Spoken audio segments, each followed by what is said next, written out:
അമേരിക്കയ്ക്കും എതിരെ പാകിസ്ഥാനെ മുന്നിൽ നിർത്തി മറ്റൊരു കളിക്ക് ഒരുങ്ങുകയാണ് ചൈന. പക്ഷേ കളി നടക്കുന്നത് നമ്മുടെ ഭൂമിയിൽ അല്ല എന്ന് മാത്രം. അപ്പോൾ എവിടെയാണ് എന്നല്ലേ? ബഹിരാകാശത്താണത്. ചൈന എന്തിനുള്ള പുറപ്പാടാണ്? നമുക്ക് പരിശോധിക്കാം. പാകിസ്ഥാനിലെ 2 ബഹിരാകാശ യാത്രികരെ ചൈനയുടെ സ്വന്തം സ്പേസ് സ്റ്റേഷനായ ടയാങ്കോങ്ങിലേക്ക് എത്തിക്കുകയാണ് പുതിയ പദ്ധതി. ആക്സിയം 4 എന്ന US ഇന്ത്യ സംയുക്തമായി നടത്തുന്ന ബഹിരാകാശ മിഷനെ തകർക്കുക എന്ന ലക്ഷ്യത്തോടു കൂടിയാണ് ചൈനയുടെ പുതിയ നീക്കം. നമ്മൾ ഇപ്പോൾ ബഹിരാകാശത്തേക്ക് നോക്കുകയാണെങ്കിൽ അവിടെ 2 സ്പേസ് സ്റ്റേഷൻസ് നമുക്ക് കാണാവുന്നതാണ്. ഒന്ന് നമുക്ക് എല്ലാവർക്കും വളരെ സുപരിചിതമായ ഇന്റർനാഷണൽ സ്പേസ് സ്റ്റേഷൻ ആണത്. ഇത് ഒരു രാജ്യത്തിന്റെ സ്വന്തമല്ല, ഒരുപാട് രാജ്യങ്ങൾ സംയുക്തമായി ചെയ്ത ഒരു പ്രൊജക്റ്റ് ആണ്. എന്നാൽ ഇവിടുത്തെ മേൽക്കോയ്മ മറ്റാർക്കുമല്ല, അത് അമേരിക്കയ്ക്കാണ് ഉള്ളത്. അമേരിക്കയ്ക്ക് ഈ മേഖലയിലുള്ള അറിവും അനുഭവ സമ്പത്തും ഒക്കെ തന്നെയാണ് ബഹിരാകാശ സ്പേസ് സ്റ്റേഷനിൽ പോലും ഒരു മേധാവിത്വം നേടാൻ രാജ്യത്തിനെ പ്രാപ്തമാക്കിയ ഘടകം. എന്നാൽ അമേരിക്കയുടെ ഇത്തരത്തിലുള്ള മേധാവിത്വത്തെ ഒരിക്കലും അംഗീകരിച്ചു കൊടുക്കാൻ ചൈന എന്ന രാജ്യത്തിന് സാധിക്കില്ല എന്ന കാര്യം നമുക്ക് എല്ലാവർക്കും അറിയുന്ന കാര്യമാണ്. അമേരിക്ക എത്ര വളർന്നു അതിനേക്കാൾ 10 പടി കൂടി വളരണം എന്ന് ആഗ്രഹിക്കുന്ന രാജ്യമാണ് ചൈന. ശരിക്കും ചൈനയുടെ ആ ആഗ്രഹം അതിന് കൂടുതൽ കരുത്താകുന്നു എന്ന കാര്യം നമുക്ക് അറിയുകയും ചെയ്യാം. ചരിത്രപരമായി തന്നെ ബഹിരാകാശ യുദ്ധത്തെക്കുറിച്ച് നമ്മൾ എല്ലാവരും മനസ്സിലാക്കിയിട്ടുണ്ടാകും. ശീതയുദ്ധ കാലഘട്ടത്തിലാണ് ബഹിരാകാശ പരിവേഷണത്തിലെ മനുഷ്യർ ഇത്രയും കൂടുതൽ സമയം ബുദ്ധിയും പണവും ഒക്കെ ചെലവഴിക്കാൻ തുടങ്ങുന്നത്. അവിടുത്തെ പ്രധാന കക്ഷികളായിരുന്നു അമേരിക്കയും അതുപോലെ സോവിയറ്റ് യൂണിയനും. ഇരുവരും തമ്മിലുള്ള മത്സരമായിരുന്നു ബഹിരാകാശത്ത് നടന്നത്. ഇതിന്റെ ഭാഗമായിട്ടാണ് ചന്ദ്രനിൽ അപ്പോളോ ദൗത്യത്തിലൂടെ മനുഷ്യൻ കാലുകുത്തുന്നത് പോലും. അതിനു മുൻപോ അതിനുശേഷമോ ഒരു മനുഷ്യനും ചന്ദ്രനിൽ എത്തിയിട്ടില്ല എന്നതും നമ്മൾ ഓർക്കേണ്ട ഒരു കാര്യമാണ്. സോവിയറ്റ് യൂണിയന്റെ പതനത്തിലേക്ക് നയിച്ചതിൽ ഒരു പ്രധാന പങ്ക് ഇത്തരം ബഹിരാകാശ യുദ്ധത്തിന് ഉണ്ടായിരുന്നു എന്നാണ് ഇവിടെ പറയാനുള്ള മറ്റൊരു കാര്യം. കാരണം ഭാരിച്ച സാമ്പത്തിക ബാധ്യത സോവിയറ്റ് യൂണിയന് ഇത്തരം ബഹിരാകാശ പരിവേഷണം വരുത്തി വെച്ചിട്ടുണ്ട്. സോവിയറ്റ് യൂണിയന്റെ പതനത്തോട് കൂടിയിട്ട് അമേരിക്ക എന്ന ഒരൊറ്റ സൂപ്പർ പവർ നമ്മുടെ ലോകത്ത് ഉണ്ടാവുകയാണ്. പക്ഷേ എല്ലാ കാലത്തും അമേരിക്കയ്ക്ക് ആ മേധാവിത്വം ലോകത്ത് പുലർത്താൻ കഴിയില്ല. അമേരിക്കൻ ചേരിയെ പോലും വെല്ലുവിളിക്കുന്ന രീതിയിലേക്ക് ചൈനയുടെ, പ്രത്യേകം പറയണം, കമ്മ്യൂണിസ്റ്റ് ചൈനയുടെ ഒരു വളർച്ചയാണ് പിന്നീട് ലോകം നോക്കിക്കാണുന്നത്. അത് ബഹിരാകാശ മേഖലയിലും പ്രതിഫലിച്ചു എന്നാണ് പറയാനുള്ളത്. ഇതിന്റെ ഭാഗമായിട്ടാണ് സ്വന്തമായിട്ടൊരു സ്പേസ് സ്റ്റേഷൻ പോലും ചൈന ബഹിരാകാശത്ത് ഉണ്ടാക്കിയത്. പക്ഷേ ഇവിടെ വലിയ മത്സരങ്ങളൊക്കെ നടക്കുന്നുണ്ടെങ്കിലും നമ്മൾ മനസ്സിലാക്കേണ്ട ഒരു കാര്യം എന്താണെന്ന് വെച്ചാൽ പല രാജ്യങ്ങളും ഇതുവരെ ബഹിരാകാശത്ത് എത്താത്തവരാണ് എന്ന സത്യമാണ്. ഭാഗ്യവശാൽ നമ്മുടെ ഇന്ത്യ അത്തരത്തിലൊരു രാജ്യമല്ല. നമ്മുടെ ഇന്ത്യൻ ടെക്നോളജി ഉപയോഗിച്ചുകൊണ്ട് തന്നെ നമ്മൾ ബഹിരാകാശത്ത് പരിവേഷണം നടത്തിയിട്ടുണ്ട്. നമുക്ക് അറിയാവുന്ന കാര്യമാണ്, അടുത്ത കാലത്തായിട്ട് ഇന്ത്യ വിക്ഷേപിച്ച ചന്ദ്രയാനൊക്കെ വലിയ വിജയമാണ് ലോകത്തിന് കാണിച്ചു കൊടുത്തത്. ഇന്ത്യയുടെ ഈ വളർച്ച ഒന്നും ഒരു പക്ഷേ ചൈനയ്ക്ക് അത്രത്തോളം ഇഷ്ടമാകാനുള്ള സാധ്യതയില്ലല്ലോ. ചൈന സ്വന്തമായിട്ട് ഒരു സ്പേസ് സ്റ്റേഷൻ ബഹിരാകാശ ഉണ്ടാക്കി എന്നത് അഭിനന്ദാർഹം തന്നെയല്ലേ? പക്ഷേ അതിലേക്ക് പാകിസ്ഥാനിലെ ബഹിരാകാശ യാത്രികരെ കൊണ്ടുവരുന്നത് പാകിസ്ഥാനോടുള്ള പ്രത്യേക മമത കൊണ്ടാണെന്നൊന്നും നമുക്ക് കരുതാൻ കഴിയില്ല. ഇതിന് പിന്നിൽ വലിയൊരു പബ്ലിസിറ്റിയുടെ സാധ്യത ചൈന കാണുന്നുണ്ട്. അതായത് പാകിസ്ഥാനിലെ ബഹിരാകാശ യാത്രികരെ ചൈനയുടെ ചിലവിൽ നല്ല പരിശീലനമൊക്കെ നൽകി 1 വർഷം പരിശീലനം നൽകുമെന്നാണ് ചൈന അറിയിച്ചിട്ടുള്ളത് കേട്ടോ. അങ്ങനെ പരിശീലനത്തിന് ശേഷം അവരെ ചൈനയുടെ സ്പേസ് സ്റ്റേഷനിൽ എത്തിക്കുക. അതിനുശേഷം അവിടുത്തെ കാര്യങ്ങളൊക്കെ അവരെ പഠിപ്പിക്കുകയും ചെയ്യും. പക്ഷേ ഇതിലൊന്നും കാര്യങ്ങൾ നിൽക്കില്ല. ചൈന ചെയ്യാൻ പോകുന്നത് അവിടെ എത്തിയ അവരോട് ഫോട്ടോസും വീഡിയോസും ഒക്കെ എടുത്ത് അത് ഭൂമിയിലേക്ക് അയച്ചു കൊടുക്കാൻ പറയും. അതിനുശേഷം അത്തരം വീഡിയോസും ഫോട്ടോസും ഒക്കെ സോഷ്യൽ മീഡിയയിൽ പോസ്റ്റ് ചെയ്യും. കണ്ടില്ലേ, ചൈനയുടെ ബുദ്ധി സമ്മതിക്കണ്ടേ? ചൈന ഇത്രത്തോളം വളർന്നിരിക്കുന്നുവെന്ന്. ചൈനയുടെ സഹായത്താൽ പാകിസ്ഥാന് ഇങ്ങനെ ഒരു അവസരം ലഭിച്ചു എന്ന കാര്യമൊക്കെ ലോകത്തോട് വിളിച്ചു പറയുക. ഇതൊക്കെയാണ് ചൈനയുടെ ലക്ഷ്യം. പാകിസ്ഥാനെ വെച്ച് നമ്മൾ നോക്കുകയാണെങ്കിൽ അവർ ഇത്തരം വിഷയങ്ങളിൽ എത്രയോ ബാക്കിലാണ്. പ്രത്യേകിച്ച് നമ്മുടെ രാജ്യവുമായി താരതമ്യപ്പെടുത്തുമ്പോൾ എത്രയോ പിറകിലാണ് പാകിസ്ഥാന്റെ ഇപ്പോഴത്തെ സ്ഥാനമുള്ളത്. അങ്ങനെ പാകിസ്ഥാനെ വെച്ചിട്ട് ഒരു പബ്ലിസിറ്റി ഉണ്ടാക്കാൻ ചൈനയ്ക്ക് ഇതിലൂടെ കഴിയുമല്ലോ. മറ്റൊരു രാജ്യത്തിന്റെ പിന്തുണയോടുകൂടി ചൈന സ്വയം പ്രകീർത്തിക്കപ്പെടുകയാണ് ചെയ്യുന്നത്. ഇത് ലോകം മുഴുവൻ ചൈനയുടെ സ്വാധീനം വർദ്ധിപ്പിക്കുന്നതിനുള്ള ഒരു കാരണമായിട്ട് മാറാനും കഴിയും. 2023 ചൈന ഇങ്ങനെ ഒരു പ്രഖ്യാപനം നടത്തിയിട്ടുള്ളത്.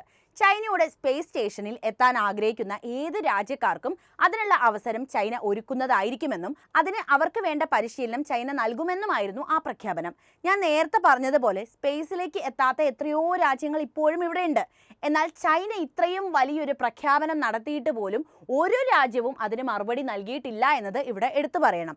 ചുരുക്കി പറഞ്ഞാൽ ആഫ്രിക്കയിലുള്ള രാജ്യങ്ങൾക്ക്, പ്രത്യേകിച്ച് ദാരിദ്ര്യം കൊണ്ട് പല ബുദ്ധിമുട്ടുകളും നേരിടുന്ന, സാങ്കേതികപരമായിട്ട് വളരെ പിന്നോക്കം നിൽക്കുന്ന രാജ്യക്കാർക്ക് പോലും ചൈനയുടെ ഈ ഔദാര്യം വേണ്ട എന്ന തലത്തിലേക്ക് കാര്യങ്ങളെത്തി. പ്രധാന കാരണമായിട്ട് നമുക്ക് മനസ്സിലാക്കാൻ പറ്റുന്നത് ചൈനയുടെ സാങ്കേതിക വിദ്യ തന്നെയാണ്. ചൈനീസ് ഉൽപ്പന്നങ്ങൾക്ക് വലിയ ആയുസില്ല എന്നൊരു സംസാരം നമ്മുടെ നാട്ടിലുണ്ട് അല്ലേ? എല്ലാവരും അങ്ങനെ പറയാറുണ്ട്, നമ്മളൊക്കെ പറഞ്ഞിട്ടുണ്ടാകും. അങ്ങനെ ഒരു സംസാരം ആഗോള തലത്തിലുണ്ട് എന്നാണ് ഇത്തരം സംഭവങ്ങൾ നമ്മളോട് പറയുന്നത്. കാരണം ചൈനയുടെ വാക്കും കേട്ട് ബഹിരാകാശ യാത്രികരെ ചൈനയുടെ സാങ്കേതിക വിദ്യ ഉപയോഗിച്ചുകൊണ്ട് ബഹിരാകാശത്ത് എത്തിക്കുകയാണെങ്കിൽ എന്തെങ്കിലും സംഭവിച്ചു പോയാലോ എന്ന് ഒരു ചിന്തയാണ് ചൈനയുടെ സഹായത്തിൽ നിന്നും പല രാജ്യങ്ങളെയും പിന്തിരിപ്പിച്ച ഘടകം. നമുക്കറിയാം ചൈനയുടെ ഉൽപ്പന്നങ്ങൾക്ക് വലിയ ആയുസില്ല എന്ന്, ചൈനയുടെ ടെക്നോളജിക്ക് ദീർഘനാൾ നിൽക്കാൻ സാധിക്കില്ല എന്നൊക്കെ ഒരു ചീത്തപ്പേരുണ്ട്. ആ ചീത്തപ്പേരാണ് ഇവിടെയും വില്ലനായിരിക്കുന്നത്. ഒടുവിൽ ആരെയും കിട്ടാതെയായപ്പോൾ ഇപ്പോൾ പാകിസ്ഥാനെയാണ് ചൈന കൂട്ടുപിടിച്ചിരിക്കുന്നത്.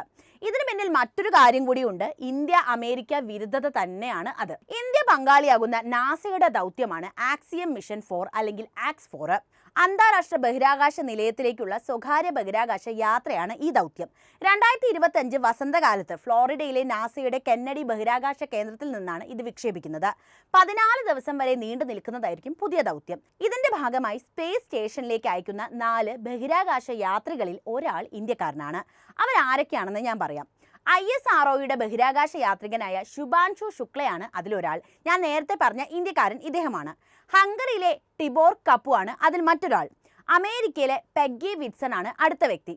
പോളണ്ടിലെ സ്ലവോസ ഉസ്നാസ്കിയാണ് അടുത്ത വ്യക്തി.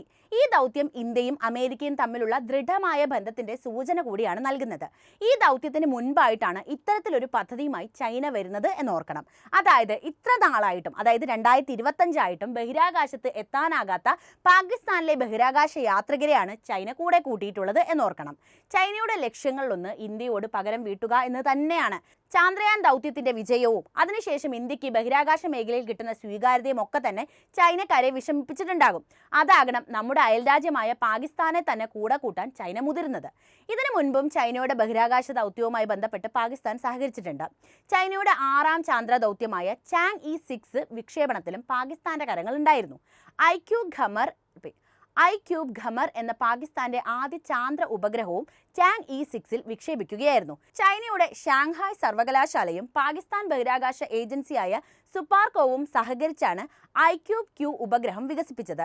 ചാന്ദ്രോപരിതലത്തിന്റെ വിവിധ ചിത്രങ്ങൾ പകർത്താനാണ് ഈ ഉപഗ്രഹം ഉപയോഗിക്കുക.